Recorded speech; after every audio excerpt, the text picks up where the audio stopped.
বাজারে এলো ম্যাজিক চাল। এই চাল রাখতে লাগবে না কোনো আগুন, ব্যাস জলে ভিজিয়ে রাখলেই ভাত তৈরি হয়ে যাবে। অবিশ্বাস্য হলেও সত্য, সারা বিশ্বে প্রায় 40,000-এরও বেশি রকমের চাল আছে। তবে ইন্ডিয়ার আসামে রয়েছে এমন এক প্রকারের চাল যার বিশেষত্ব শুনলে যে কেউই চমকে ওঠে। এই চালটির নাম হচ্ছে বোকা চাল, তবে অনেকেই এটিকে ম্যাজিক চাল বলেও আখ্যায়িত করে। এই চালও ভাতের চাল, কিন্তু আশ্চর্যের ব্যাপার হচ্ছে এই চাল আপনাকে কখনোই রান্না করতে হবে না।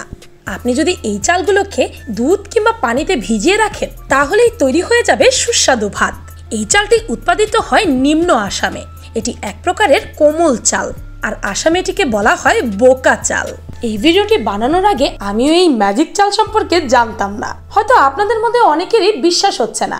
বিশ্বাস না হলে গুগল করে দেখে নিতে পারেন। ভিডিওটি ভালো লাগলে আপনার ফ্রেন্ডস এন্ড ফ্যামিলির সাথে শেয়ার করে তাদেরকে এই জাদুকরি চাল সম্পর্কে জানিয়ে দিন। আমি ফাল্গুনি, আজকের মতো পর্যন্তই। দেখা হচ্ছে পরের ভিডিওতে।